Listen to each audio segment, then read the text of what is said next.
Let's make a tier list about which extraction shooter dies next. So let's start off with Escape from Tarkov. Like, the gap between Tarkov and every other game that's in the genre is just ridiculous. It's a game that prides itself in being intentionally difficult and not new player friendly. Like, the inventory management, the combat system, the weapon customization, everything is unnecessarily tedious, and surprisingly enough, that's what people love so much about it, because they say it adds to the realism of the game. Now, I don't think Tarkov is completely unkillable because it has gone under a couple of controversies throughout the years, with hacking and real-world trading, and the development studio not really doing much to address that, and the most recent fiasco was them trying to sell a PvE expansion for $250. So it's really a game that I don't understand why the fan base loves it so much, and even though it's not unkillable, it's also not in any trouble of dying anytime soon. But if anyone were to kill Escape from Tarkov, it would be the developers themselves. So next, for $40, you have Hunt Showdown, that's also pretty high on the list, and it's what people consider to be the next best thing if you don't like Escape from Tarkov. It's a game that's much more progression based and focused around unlocking perks that you can take into future runs, and not so much that complicated inventory management and looting system that you're normally used to seeing with extraction shooters. So first, you build out your bounty hunter with weapons, gear, and perks.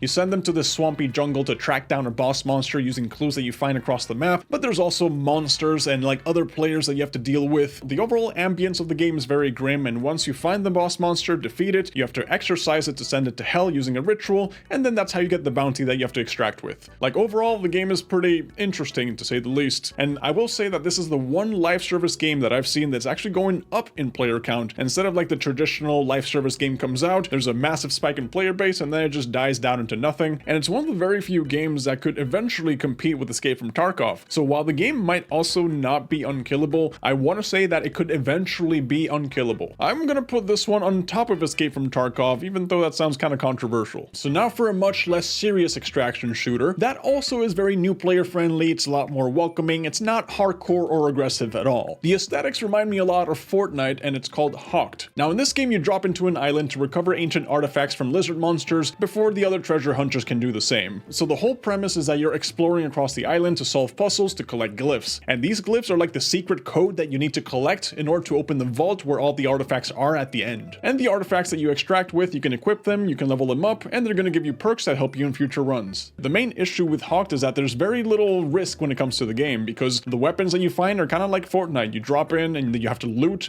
find weapons, find armor, find gear, and then that's what you use to fight. The only thing you're bringing in with you is like the artifacts that you equip and some abilities. So when it comes to extraction shooters, people really love the high highs and the low lows that you get from having to risk everything that you're bringing and having to get all that loot. You know, that's what makes it so exciting. But when you're playing Hawd, it's like a dumbed down version of extraction shooters, and maybe that's why the extraction shooter community just really isn't interested in it. Like, it feels more like a Fortnite game mode than anything else. And you can totally see how that reflects in the player base, because the game's really not doing hot right now. Like, if I had to put Hawd anywhere, it's probably at a very high risk of dying. Now imagine you're playing an extraction shooter without that much shooting involved, except maybe spellcasting and using bows and arrows. It's a medieval style kind of game where you dive into dungeons and run into some monsters that are straight out of D&D, and you can pick your favorite class to play, so you can choose your favorite playstyle. That's what Dark and Darker is. It's a medieval style kind of game that's kind of like Skyrim dungeon crawling, but with extraction shooter elements. And what's interesting about Dark and Darker is that it just recently came back from being delisted on Steam. There was a huge drama behind the development studio because they were being accused of having allegedly stolen game assets and trade secrets, but the game is back up, so we can just assume that everything's going good now. But Dark and Darker actually played it very recently, and it's actually very fun. Like, you have all the elements of an extraction shooter, but of course it's just melee combat for the most part. So even though Dark and Darker does have some dark drama related to it, based on the player count and how it's doing right now, I think it's a little bit too early to say whether the game's going to die in the future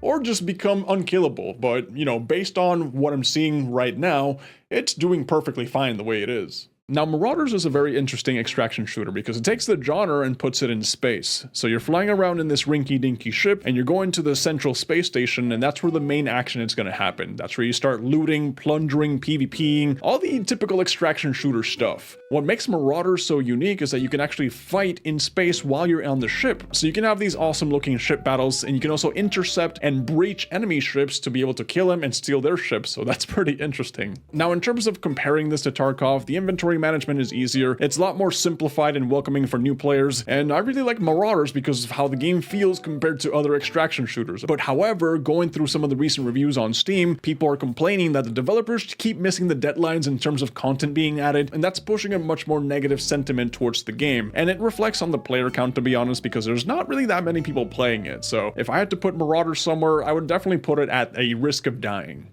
Now, if you're looking for an extraction shooter that is accessible, free to play, very easy to queue up with your friends, but it is also kind of dead, we can talk about Call of Duty DMZ. Now, the reason this game is considered dead is because the Call of Duty developers officially announced that the game's not getting any updates anymore. Like, you can tell that they just wanted to compete with Tarkov at the time because that was like the main competition, but now that extraction shooters are not really in the spotlight anymore, Call of Duty was just like, we can just keep focusing on doing what we're always doing. Like, this sort of extraction shooter feels as if you saw how hard Tarkov was, and you wanted to make it as easy as possible to onboard your current Call of Duty fan base. Like, it doesn't seem like it was made for the hardcore extraction shooter fans. The missions are very surface level, they're very basic, like the combat is just Call of Duty combat, so overall, you're just playing Call of Duty. But yeah, because DMZ is not getting any more updates, it's technically already dead. Now, I'm not trying to say that Greyzone is just Tarkov in Vietnam, but you have to admit that when it comes to extraction shooters, a lot of them just get compared to doing Tarkov somewhere else. But what makes Greyzone different is that there's factions of separate people that you can squad up with, and you can only squad up with people that are in your faction. So that's kind of weird, but if I want to squad up with a friend of mine and we are in different factions, then I kind of have to delete my character and make a new one so that way we can play together. Look, Greyzone is still in early access and they're adding a lot of features that are unique to it. And yes, the game obviously isn't Tarkov in Vietnam, but it is an extraction shooter that is realistic, hardcore, you know, all those things that extraction shooters are known for. So unfortunately, because the genre is so specific when it comes to things that define what an extraction shooter is, well, Greyzone is just unfortunately stuck with the label of being a Tarkov imitation. But, you know, people who are just tired of having to deal with battle state games, the developers of Tarkov, they have an option to play Greyzone instead. Because from what I hear, the developers are very active and very willing to want the game community to grow, so they're actually listening to the feedback from players and actively working on all the bugs and problems that the game is having. So for a game that's being overshadowed by Escape from Tarkov, it's still managing to pull off a pretty decent player base. So I would put Greyzone at a no risk of dying anytime soon, but we'll have to see what the future holds for it. Now, Expedition Agartha is also going through the same issue because it's also a medieval extraction shooter that is being overshadowed by Dark and Darker. Like, there's a total of 7 different classes. The game is free to play, but you can only unlock 2 free classes. The rest you gotta pay for them. And not to say that it's just a Dark and Darker imitation, because the combat and the movement is a lot more faster, and it's also out in the open. You're not just constantly inside of dungeons. Now, Expedition Agartha isn't the most attractive game in terms of aesthetics, but the game feels like a fun, quick in and out if you're used to playing extraction shooters, but you want a more medieval feeling instead.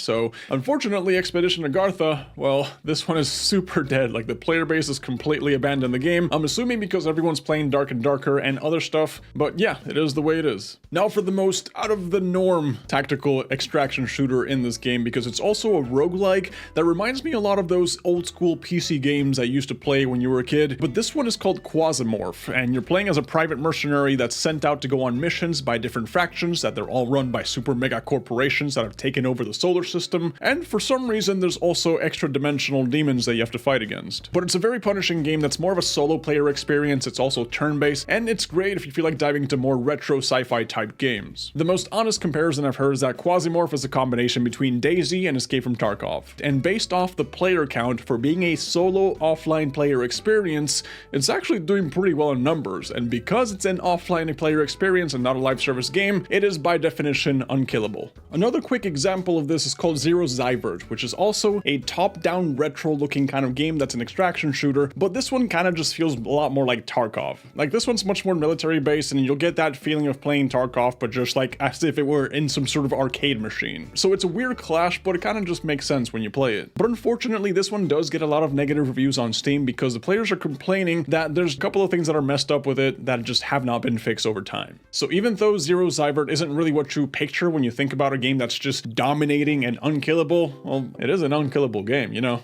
And lastly, we have to talk about Incursion Red River, because the problem with most tactical extraction shooters is that they lean heavily into the online experience for PvP. Meanwhile, Incursion Red River leans into the more offline PvE parts of extraction shooters that you can also go online with co-op. And it's a great option if you want to get into the hardcore extraction shooter genre, but you kind of just want to go at your own pace and not have to worry about dealing with enemy players. This one is also set in Vietnam for some reason. It's a very popular place right now. And although this game is still fresh in its early access, and some people are complaining that it's a little bit too early in early access, well, there's no real way to know how it's going to perform on the long run. One thing that's important to note though is that Incursion Red River is one of the few extraction shooters that do offer mod support, so people are already making mods for the game, which really helps when it comes to the game's longevity. So even though the current missions and contracts inside the game are pretty repetitive and pretty bare bones at the moment, well, at least I can say that the game does have potential for the future, and we kind of just have to wait and see what's going to happen with it. But yeah, that's the entire tier list, guys, so thank you guys for watching, and I'll catch you on the next one.